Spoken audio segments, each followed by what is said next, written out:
চলুন আজকে আমরা মটরশুঁটি দিয়ে একদম ঝটপট তৈরি হয়ে যায় এমন একটা রেসিপি তৈরি করে ফেলি। তো তার জন্য এখানে আমি প্রায় 400 গ্রাম মতো মটরশুঁটি নিয়েছিলাম, আর সেখান থেকে মটরশুঁটির দানাগুলোকে ছাড়িয়ে নিয়েছি।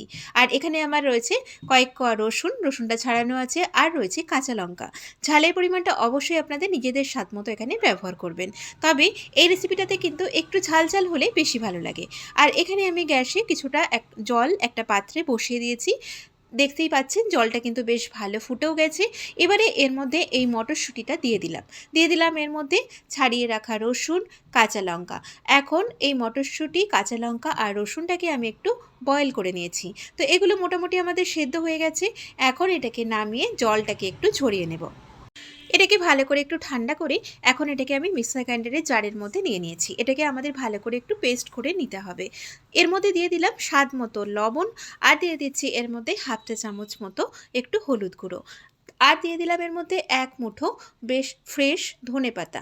ধনেপাতাটাকে আমি আগে থেকেই ধুয়ে রেখেছিলাম। এখন এটাকে আমি স্মুথভাবে একটু পেস্ট করে নিচ্ছি, সামান্য করে একটু জল দিয়ে। তো দেখুন আমাদের কিন্তু এটা পেস্ট করা হয়ে গেছে। এবারে এটাকে আমরা কড়াইতে রান্না করব। দুপুরবেলা গরম ভাতের সাথে এই মটরশুঁটি ধনেপাতা বাটা দিয়ে খেতে কিন্তু দারুণ লাগে। আর যে কোনো বাটাই গরম ভাতের সাথে খেতে খুবই ভালো লাগে। তো এখন আমি এটাকে কড়াইতে নেড়ে নেব। তার জন্য গ্যাসে একটা কড়াই বসিয়ে দিয়ে দিলাম এর মধ্যে সর্ষের তেল। অবশ্যই রান্নাটাতে সর্ষের তেল ব্যবহার করবেন।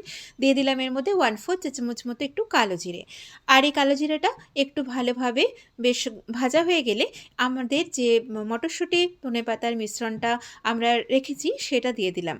তো এখন এটাকে আমাদের বেশ কিছুক্ষণ ধরে নেড়ে এটাকে একটু শুকিয়ে ফেলতে হবে, যেমন করে আমরা বাটা বানাই ঠিক সেই রকমভাবেই। আর এর মধ্যে আমি অল্প করে সামান্য কয়েকটা দানা একটু চিনি দিয়ে দেবো। তবে চিনিটা একেবারেই অপশনাল, আপনারা কিন্তু নাও দিতে পারেন।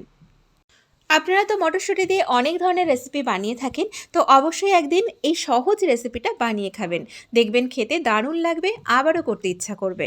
তো এখন এটাকে আমি এইভাবে একটু নেড়ে শুকিয়ে ফেলছি।